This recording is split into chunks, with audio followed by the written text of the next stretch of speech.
Welcome to filmi sonnet. আজ পাটনায় একটি ইভেন্টের মাধ্যমে রিলিজ করা হলো বছরের সবচেয়ে বড় প্রত্যাশিত সিনেমা পুষ্পা 2 এর ট্রেলার। তো কেমন লাগলো এই ট্রেলারটি? এক কথা ট্রেলারটি আমার ব্যাপক লেগেছে। ট্রেলারের শুরুতেই আল্লু অর্জুনের ক্যারেক্টারটা সম্পর্কে ইন্ট্রোডাকশন দেয় একজন মন্ত্রী।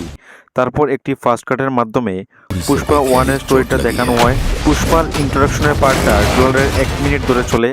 পুষ্পার ক্যারেক্টারটা এখানে আরও বেশি খতরনাক হতে চলেছে, তাই এই সিনগুলি দেখেই বোঝা যায় এই সিনেমায় আল্লু অর্জুন আরও বেশি রিচ, খুব বেশি ধনী এই ক্যারেক্টারটা। তার সোয়েগ স্টাইল এই ট্রেলারে ভরপুর রয়েছে। পুষ্পা 1-এ যেমন পুষ্পা লেবার ছিল, কিন্তু এখানে এমনটা নয়। পুষ্পা এখানে একজন স্টেবল গ্যাংস্টার ডন, যা এখন ন্যাশনাল নয় ইন্টারন্যাশনাল লেভেলে খেলা করছে। पुष्पा को नेशनल खिलाड़ी समझे क्या? इंटरनेशनल है। স্টোরিটা আসলে তেমন কিছু নয়, পুষ্পা 1-এর মতোই চন্দন কাঠ স্মাগলিং করে, কিন্তু এখানে বাজেট বেড়ে গেছে, যার ফলে সেটা বিদেশেও গল্পটা চলে যাচ্ছে। পুষ্পা 1-এর মতো আল্লু অর্জুন ও রশ্মিকার লাভ স্টোরি ছিল, কিন্তু এখানে সেটা খুবই কম। এখানে রশ্মিকা তার ওয়াইফ, তার খুবই কম সিন রয়েছে এই ট্রেলারটিতে। পুষ্পা এখানে তার শ্রীবল্লীর পা দিয়ে দাড়ি কষানোর যে সিনটা, সেটা ইউনিক ছিল, যদিও বা সেটা অনেকেরই ঠিক মনে হবে না। ট্রেলারে ফাহাদ ফাসিলের এন্ট্রিটা ব্যাপক ছিল, তাকে এখানে আগের মতোই লাগছে। তাকে আবারও পুষ্পার এগেনস্টে অ্যাকশন করতে দেখা যাবে। पार्टी होगी पुष्पा, अब होगी पार्टी। ট্রেলারে পুষ্পা ও তার মায়ের কোনো ইমোশনাল সিন নেই, যা থাকা দরকার ছিল। এই সিনেমাটি তামিল, তেলেগু, কানাডা, মালায়ালাম, হিন্দি ও বাংলাতেও রিলিজ করা হবে। বাংলা ট্রেলারটিও চলে এসেছে, বাংলা ট্রেলারটিও একই রকম, ডাবিংও ঠিকঠাক।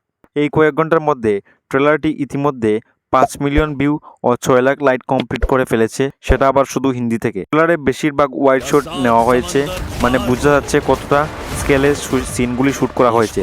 ট্রেলারে শ্রীলীলার সাথে আইটেম সং দেখা যাচ্ছে। এই গানটি অনেক আশা নিয়ে আছে দর্শকরা, কারণ বাকি গানগুলি খুব বেশি ভালো হয়নি। পুষ্পার মুখে ডায়লগগুলো তার ফ্যানেদের কাছে অনেক ভালো লাগবে। वो 4 आना हो या 8 आना। সিনেমা রিলিজের আগে স্ট্রিমিং ও থিয়েট্রিক্যাল রাইটস থেকে 1000 কোটি তুলে নিয়েছে, মানে বোঝা গেল সিনেমাটি গ্যারান্টি হিট হবেই। নেগেটিভ বলতে এই ট্রেলারে আমার ডায়লগে কোনো নতুনত্ব পেলাম না, पुष्पा का उसूल करने का वसूल। ও বিজিএম নট গুড। ও সাউথ এমন সিনেমা করেছে বলে সবাই ভালো বলছে, এমনটা যদি বলিউড বা বাংলা করতো তখন সবাই সেটাকে ছাপড়ি বলতো। সব মিলিয়ে 2 মিনিট 48 সেকেন্ডের এই ট্রেলারটি সবার ভালো অবশ্যই লাগবে। এই ট্রেলারটিতে আমি রেটিং দিচ্ছি 10-এর মধ্যে 7.5। এটি আমার সম্পূর্ণ নিজের মতামত, যার ফলে আমার সাথে আপনার মতের অমিল থাকতেই পারে। এখন এই পর্যন্তই, দেখা হচ্ছে আগামী ভিডিওতে। সমস্ত লেটেস্ট আপডেটসের জন্য চোখ রাখুন এবং সাবস্ক্রাইব করুন ইউটিউব চ্যানেল।